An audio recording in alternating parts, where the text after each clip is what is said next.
Well, the Pentagon says it has suffered one of the worst ever cyber attacks on military networks. Foreign hackers stole 24,000 files in an attack on a defense contractor back in March.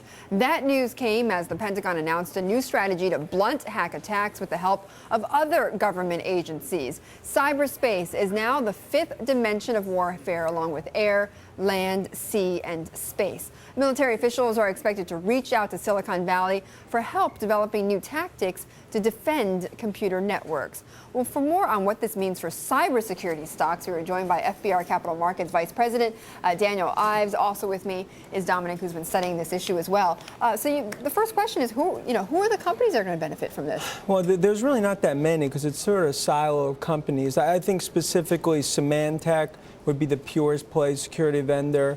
You also have Fortinet, SourceFire, as well as tangentially a name like Checkpoint, which even though they're not on the cyber part, it speaks to what's happening with hacker attacks and firewalls being penetrated, and they're kind of front and center on that issue. Well, there's a specific, when we talk about Symantec, we talk about these security names. Symantec makes Norton antivirus, some names that you're familiar with. Right. But what are the companies out there, maybe they're not as big as Symantec, but companies that are benefiting the most from, say, a hypothetical increase in government spending? Sure. What are those stocks going to be? Look, I mean, like SourceFire, they're one of the purest plays in the government. And why is that? And that's because their roots are on the government. They focused on government spending. They're a certified government contractor.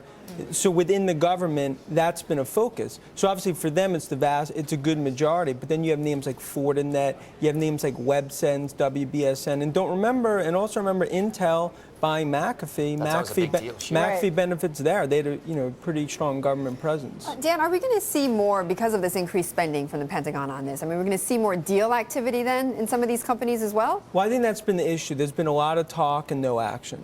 And I think at this point, sort of the rubber met the road, and they have no choice but to spend. I mean, if you look at IT spending growing mid-single digits, we think cyber government spending on security, we could be looking at 15-20% growth for the foreseeable future. Wow. So now I really feel like it's going to go from talk to actual deal flow, and there's only a certain group of companies that benefit in terms of their position. Well, how likely is it that companies will spend or devote a good amount? Do you see a trend of companies really setting aside more money to battle things like cybersecurity, channel checks, or anything else? We've seen from our checks, I mean, even in what you could say is an unpredictable IT spending environment, security remains a high priority.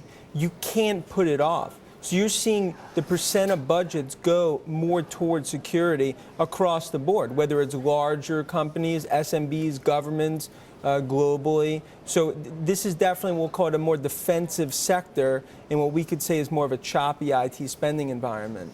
And the Pentagon, I think when they made this announcement, is that they're going to, their focus is more on defending against attacks, right? But what about more offensive measures if they were to adopt that? I mean, would there be a different set of companies then involved in this? It's a similar sense. I mean, you could say some of the defense contractors, some of the bigger guys will benefit there, and then outsource some of the government IT services vendors would benefit. Okay. But at this point, the Pentagon, they had a white picket fence around the house. That wasn't good enough to keep the bad guys out. Now you need an alarm system with motion detectors and dogs.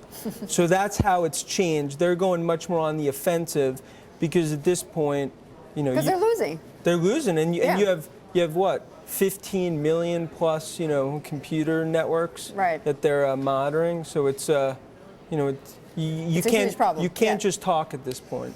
Dan, thank you. Thank you. Appreciate it. Dan Ives of FBR Capital Markets, and also, of course, to Dom.